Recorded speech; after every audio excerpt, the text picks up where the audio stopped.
doing?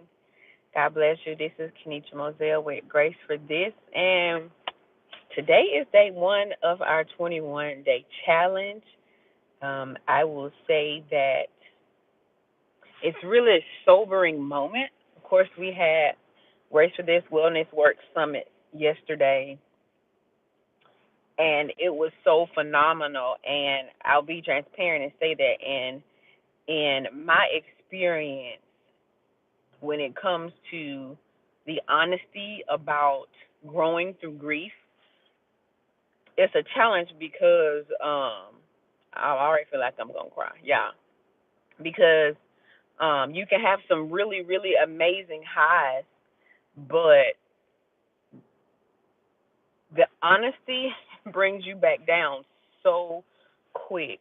The parts of you that are broken, it humbles you so quickly. Hey, how are you? Thank you for jumping on. Um, Day one of the challenge. I just reread my day one of the challenge, and if you guys haven't signed up for the challenge, sign up for the challenge. If you haven't gotten the devotional, go get the devotional. It's gonna pull you into our private Facebook group and everything. And if you get into the Facebook group now, you're gonna be grandfathered in when it's a paid membership. Okay, so that's part of the $25. Okay, so we're talking about day one. We're talking about day one, and um, day one is titled "What's the Truth." What's the truth? Y'all know what grace stands for. I'll just talk about the G because as we go through the devotional, each day is a different letter of grace. And of course, day one starts off with the G, and y'all know that the G stands for grace. Deborah, I hope you had a really great Sunday today. The G stands for grief, right? But it's so much grace.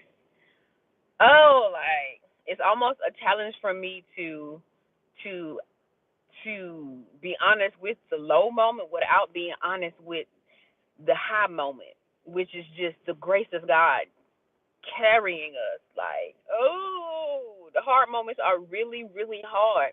But I'm so glad to know the love of God in my hard moments. I'm so glad I didn't run from God. I'm so glad that I ran towards God. That's good, Deborah. I slept yesterday. I'm ready to lay back down now. Right, y'all? So what's the truth? What's the truth? What is the truth? The truth is the things that we have experienced in our lives. Hey, y'all, the things that we have experienced um, have broken us in a way that does not allow us to return to who we were before. The truth is, I'm not the same anymore. The truth is, after losing a Gerald C. Mason, I will never be the same again. I have to figure out who I am in reference to my proximity to Gerald in the past tense. Because who we were in the past tense changes who I am in the present. What's the truth?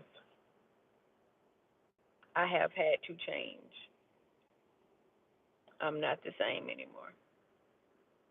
And that's the simplest truth there is. I'm hurt like I've never been hurt. I'm broken like I've never been broken.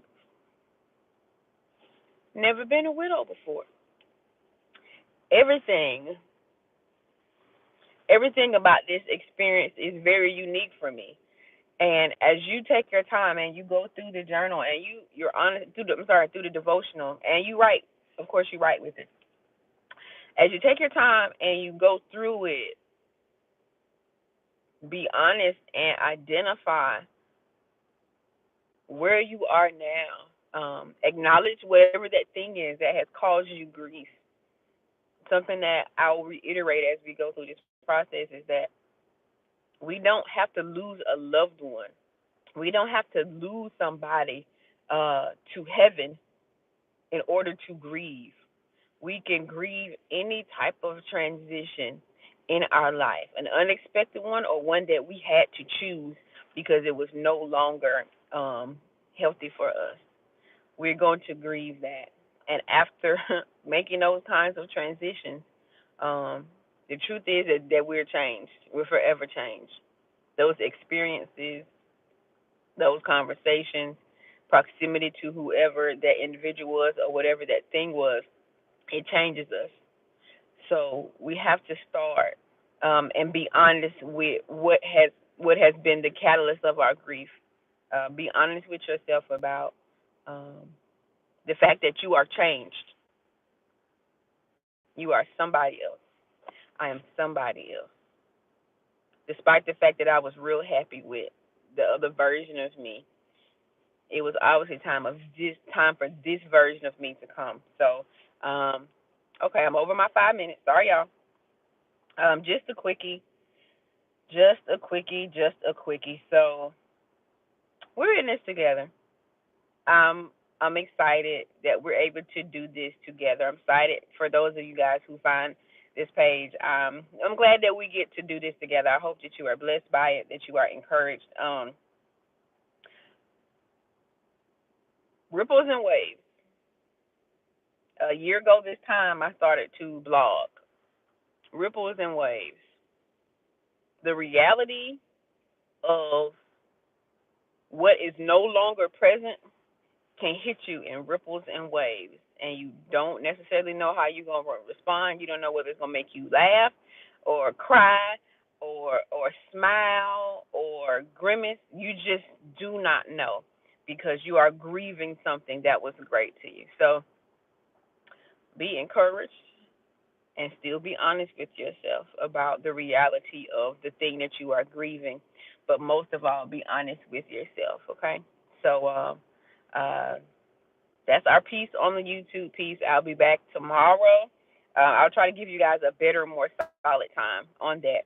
But those who signed up for the challenge, you're gonna get an email every single day, and it's gonna reiterate a solid point from inside of the devotional. Thank you guys for joining the 21-day challenge. This is Grace for This, the devotional, and it's for women growing through grief, growing, growing through grief. That's what we're here to do. Hey, remember, life can be hard, your story can hurt, but commit to heal so your story can help. I pray God's peace over you today, that you be strengthened, that you get the rest that you need in order to continue on this journey. Day one, Grace for This, the devotional. GraceForThis.net. For more information, go to GraceForThis.net. Love you, big.